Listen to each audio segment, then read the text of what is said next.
منگنی کے بعد میرا منگیتر مجھ سے وہ مانگنے لگا جو شادی کے بعد اس کا حق تھا۔ آج رات میں اس کی خواہش پوری کرنے کے لیے چھت پر پہنچ گئی تھی۔ وہ میرے چچا کا بیٹا تھا اور ہمارے گھر ساتھ ساتھ ہی تھے۔ یوں کہ گھروں کی چھتیں ایک دوسرے سے ملتی تھی اور ہم چھوٹی سی دیوار پھلانگ کر بآسانی ہم ایک دوسرے کے گھر کی چھت پر آ جایا کرتے تھے۔ ابھی 2 دن پہلے ہی ہماری منگنی ہوئی تھی۔ میرا منگیتر، جس کا نام شمس تھا، وہ مجھ سے فون پر بار بار ایک ہی سوال کر رہا تھا۔ میں جانتی تھی کہ اس کی یہ خواہش ناجائز ہے اور مجھے اس کی یہ خواہش پوری نہیں کرنی چاہیے، لیکن میں بھی دل کے ہاتھوں مجبور تھی۔ بچپن سے لے کر آج تک میں نے اسے دل و جان سے چاہا تھا۔ بچپن سے میری نسبت اس سے طے پا گئی تھی اور پھر کسی اور کا خیال دل میں لانا بھی میں اپنے لیے گناہ سمجھتی تھی۔ آج ہماری منگنی کے 2 دن بعد میں اس کے بہت زیادہ اصرار کرنے پر گھر کی چھت پر پہنچ گئی تھی۔ یہاں آنے سے میرے مستقبل پر کیا اثر پڑنے والا تھا میں نہیں جانتی تھی، لیکن اس کی محبت میں اندھی ہو کر میں اس سے ملنے گھر کی چھت پر چھپتے چھپاتے آ گئی تھی۔ بے شک ہمارے گھروں کی دیواریں ایک ساتھ تھیں، لیکن میرے ابا نے کچھ اصول بنا رکھے تھے کہ زیادہ آنا جانا انسان کو ایک دوسرے سے دور کر دیتا ہے۔ امی بھی ابا کی بات سے متفق تھی، اسی لیے میرا اور میری چھوٹی بہن کا آنا جانا ہمارے چچا کے گھر بہت کم ہوا کرتا تھا۔ باقاعدہ طور پر منگنی ہونے کے بعد مجھے شمس سے صرف فون پر بات کرنے کی اجازت مل گئی تھی۔ جب شمس نے مجھ سے اپنی خواہش کا اظہار کیا تھا میں تو اس پل جیسے ساخت ہو گئی تھی، لیکن اب میں اوپر آتے آتے ارادہ مضبوط کر چکی تھی۔ شمس کی ہر بات مجھے قبول تھی۔ ڈرے سہمے میں اوپر چھت پر ادھر ادھر چکر لگا رہی تھی۔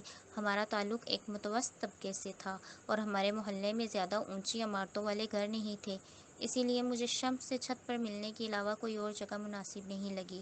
چھت پر ہلکی ہلکی ہوا چل رہی تھی۔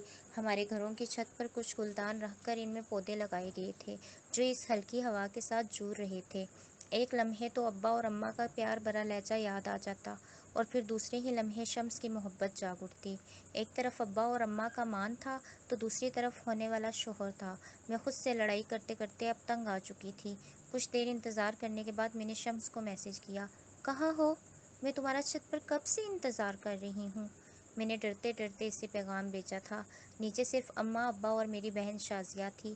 رات کے 1 بجے میں چھت پر تھی اور وہ سب اس بات سے بے خبر تھے۔ مجھے ڈر تھا کہ کہیں ان میں سے کوئی اوپر نہ آ جائے۔ میرے موبائل فون پر شمس کا پیغام موصول ہوا۔ میں نے ڈرتے ڈرتے اس کا پیغام کھولا۔ بس آ گیا میری جان۔ اس کے میسج نے نہ جانے کیوں مجھے خوشی دی تھی۔ مجھے اب حوصلہ ہو چلا تھا کہ وہ بس آنے ہی والا ہے، اور ایسا ہی ہوا۔ چند سیکنڈ کے بعد شمس اپنے گھر کی چھت کی چھوٹی سی دیوار پھیلانگتا ہوا ہمارے گھر کی چھت پر موجود تھا۔ میرا دل بہت زور سے دھڑکا تھا۔ میں نے ادھر ادھر اطراف میں دیکھا، ہر طرف خاموشی چھائی تھی۔ کیوں ڈر رہی تھی تم میری جان؟ شمس کا دل کو لبا دینے والا انداز تھا۔ شمس، کیا ہم جو کرنے جا رہے ہیں کیا یہ ٹھیک ہے؟ میں نے ڈرتے ڈرتے شمس کی جانب دیکھا۔ وہ مجھے ہی دیکھ رہا تھا۔ اس کی آنکھوں میں کتنی اپنائیت تھی۔ بالکل، ہم لوگ جو بھی کرنے جا رہے ہیں وہ بالکل ٹھیک ہے، تم میرا یقین رکھو۔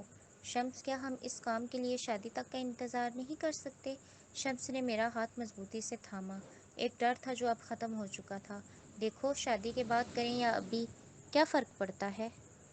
10 سال ہو گئے، نہ اس کی خبر آئی نہ وہ آیا۔ کب تک اس کو کنواری بٹھا کر رکھو گے؟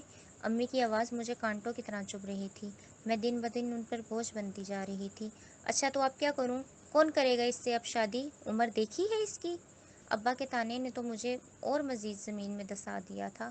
جب سے شمس باہر کے ملک پیسہ کمانے گیا تھا تب سے اس نے کسی سے کوئی رابطہ نہیں کیا تھا۔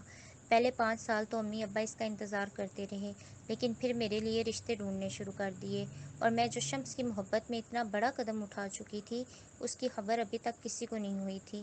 ہر روز اماں میرے لیے کسی نہ کسی رشتے کی بات کرتی رہتی تھی۔ اب تو میرے اندر بھی برداشت ختم ہو گئی تھی۔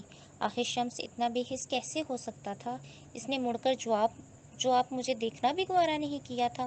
آہستہ آہستہ میرے رشتوں کی تعداد میں کمی ہونے لگی۔ اب جس کا بھی رشتہ آتا تھا یا تو وہ طلاق یافتہ ہوتا تھا یا پھر اس کی بیوی مر گئی ہوتی تھی۔ اب تو مجھے بھی شمس سے کسی قسم کی امید باقی نہیں رہی تھی۔ وہ آخری رات کے وعدے، وہ سب جھوٹ تھا۔ آخر کار میرے لیے ایک رشتہ آ گیا تھا۔ آدمی تو کنوارا تھا لیکن ان کی ڈیمانڈ جہیز کی تھی۔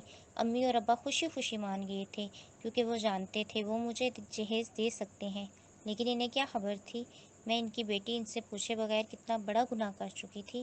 شمس، یہ میرے نام کا پلاٹ ہے، ابا نے اس کو بیچ کر میری شادی کرنی ہے۔ تو میری جان شادی مجھ سے ہی ہونی ہے نا؟ جب شادی کی باری آئے گی میں خود سب سنبھال لوں گا، اور پھر میں ایک دفعہ باہر چلا جاؤں، ہم سب کے دن پھر جائیں گے۔ اور میں اس کی محبت میں سے اپنے ابا کی کمائی دے چکی تھی۔ مہندی کا دن قریب آ گیا تھا۔ ابا نے ان سے پلاٹ جہیز میں دینے کی بات کی تھی۔ آج میری ہونے والی ساس نے پلاٹ کے کاغذ مانگ لیے تھے، اور یہی وہ سما تھا جب میری زندگی بکھر کر ریزہ ریزہ ہو گئی تھی۔ پلاٹ کے کاغذ نہ ملنے پر میرا رشتہ ٹوٹ گیا تھا۔ ابا کو ہارٹ اٹیک ہوا تھا جب میں نے ہمت کر کر انہیں سچ بتایا تھا، لیکن ڈوبتے سورج کی کرنوں کے ساتھ شمس بھی نمودار ہوا تھا۔ آج 10 سال بعد وہ دھوکے باز نہیں تھا۔ اس نے سب بتایا کہ وہ کیسے وہاں پھنس گیا تھا اور اب کیسے بازیاب ہو کر آیا تھا۔ اس نے سب سے معافی مانگی تھی۔ آخر میری اور شمس کی شادی اگلے دن ہنسی خوشی کروا دی گئی تھی۔